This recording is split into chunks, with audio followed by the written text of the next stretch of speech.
Hey everybody, Lucas from our Liberty House here, and today we're going to talk about these redwood half walls we built. It's been about 9 months since we finished our patio renovation, and we get a lot of questions about these.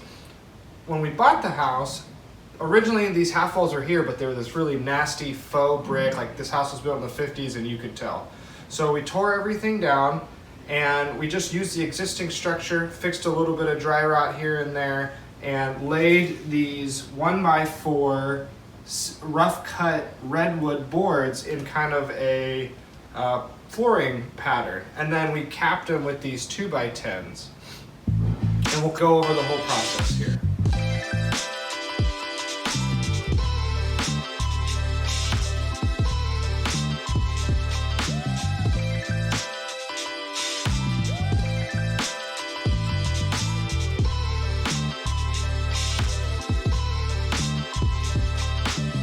Alright, so a little bit more detail about the siding we chose here. Like I said, it's 1x4 redwood, unfinished. It's relatively cheap for a high quality product.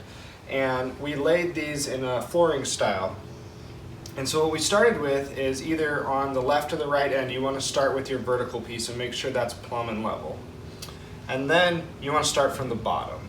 And these floors, this is an exterior patio. These floors are uneven. This whole patio is uneven. And so you want to start from the bottom and make sure that one's level. But you don't want to go all the way to the concrete because it does get wet in here. It's exterior. It rains a lot. We'll spray the patio down to clean it. You want to leave a gap. So we recommend about a 1/2 inch gap from the bottom, and then use shims to level yourself up. And then just working every board up, you want level. It's always easier to hide an uneven board or a gap at the top underneath your cap than have it uneven from the bottom, and working your way up, eventually you're gonna have this huge uneven sloped siding. So that's our biggest recommendations with installing the siding. All right, so the last construction part of this was the caps. And we used 2x10 redwood caps for this, and originally we actually used 2x8s, and we tried to do them all in one long piece, and it just didn't work out. What's up everybody, Lucas here, just gonna run you through a little bit of our patio upgrade.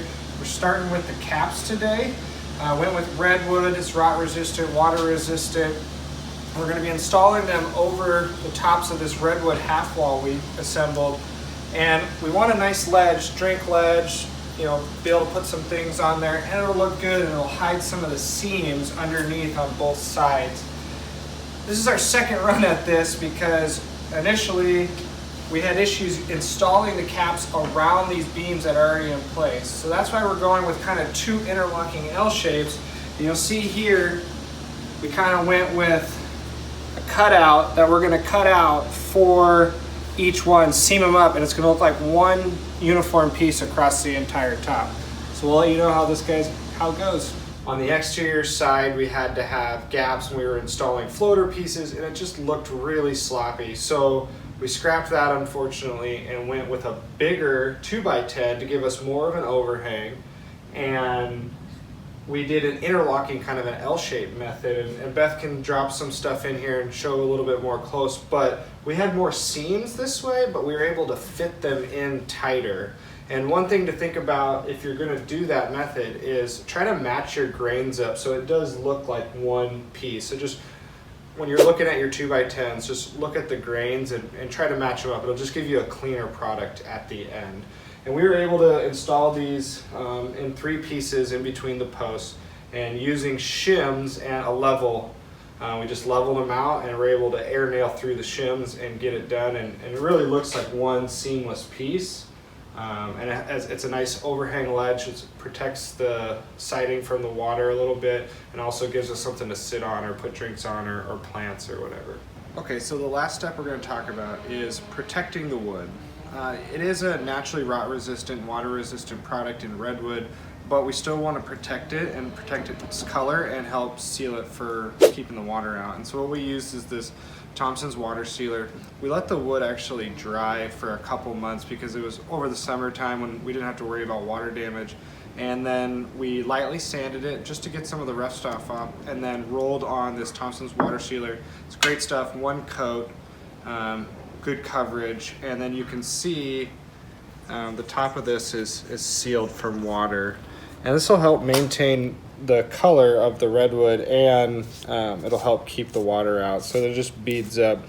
And if you notice that it's starting to absorb in, you can just add another coat in a couple of years or a year, however long it takes for it to need a second coat. So that's all. It's really easy patio. It's actually relatively inexpensive, and it's a great long-lasting product, and we really think it changed the whole look of this space, and it really ties in with a lot of our other garden pieces. So thanks for watching. Make sure you guys like and subscribe and leave us a comment.